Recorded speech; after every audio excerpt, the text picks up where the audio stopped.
Hello movie lovers. Tumbbad movie గుర్తుందా మీకు? 2018లో థియేటర్స్లో రిలీజ్ అయి బాక్సాఫీస్ విక్టరీ సాధించలేకపోయిన తుంబాడ్ 2024లో థియేటర్స్లో రిలీజ్ అయినప్పుడు మాత్రం 38 crores కలెక్ట్ చేసి దుమ్ము లేపింది. ఆ తుంబాడ్ హీరో సోహం షా నటించిన లేటెస్ట్ థ్రిల్లర్ మూవీనే క్రేజీ. 2025 ఫిబ్రవరి 28న థియేటర్స్లో రిలీజ్ అయిన ఈ మూవీ ప్రజెంట్ అమెజాన్ ప్రైమ్ ఓటీటీలో స్ట్రీమింగ్ వచ్చింది. ఈ మూవీ ఎలా ఉందో ఈ రివ్యూలో చూద్దాం. ముందుగా ఈ మూవీ స్పెషాలిటీస్. ఇదొక థ్రిల్లర్ మూవీ. ఈ మూవీ స్టార్టింగ్ టు ఎండింగ్ ఒక్కటే క్యారెక్టర్ కనిపిస్తుంది.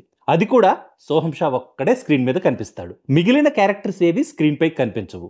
ఓన్లీ వాయిస్ మాత్రమే వినిపిస్తుంది. సినిమా డ్యూరేషన్ కూడా 93 నిమిషాలే.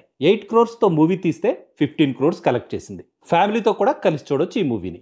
సినిమా స్టార్టింగ్ నుంచి ఎండింగ్ వరకు సూపర్ ఉంది. కానీ క్లైమాక్స్ లో మూవీని చాలా సింపుల్ గా ఎండ్ చేయడం మాత్రం డిసప్పాయింట్ చేసింది. ఒక థ్రిల్లర్ మూవీ తీయాలంటే బోలెడని ట్విస్టులు, లెక్కలేనన్ని మలుపులు అవసరం లేదని, దమ్మున్న కథ, పవర్ఫుల్ యాక్టింగ్ ఉంటే సరిపోతుందని నాకు ఈ సినిమా చూసాకే అర్థమైంది.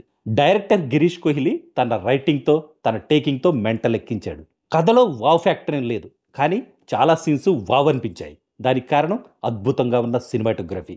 సినిమాలో మ్యాక్సిమం పార్ట్ కారులోనే ఉంటుంది, కానీ డిఫరెంట్ యాంగిల్స్తో, డిఫరెంట్ ఫ్రేమ్స్తో సినిమాటోగ్రఫీ ఇంప్రెసివ్గా ఉంది. కార్ చుట్టూ ఒక ట్రాలీ షాట్ ఉంటుందబ్బా, అది మాత్రం వేరే లెవెల్.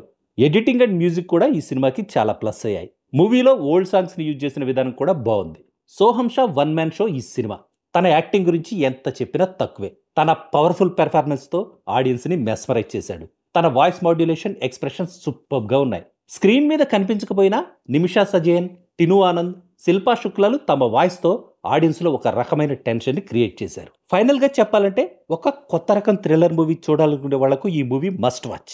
జనరల్ ఆడియన్స్ కూడా ఒకసారి ట్రై చేయొచ్చు. కానీ చివరిగా ఒక చిన్న మాట, ఈ మూవీ నాకు నచ్చిందని మీకు కూడా నచ్చాలన్న రూలేం లేదు. ఈ మూవీ చూశాక నాకేమనిపించిందో, మూవీపై నా ఒపీనియన్ ఏంటో మీతో షేర్ చేసుకునే ప్రయత్నమే ఈ review. That's all in this review friends. మళ్ళీ నెక్స్ట్ రివ్యూలో కలుసుకుందాం. Thank you for watching.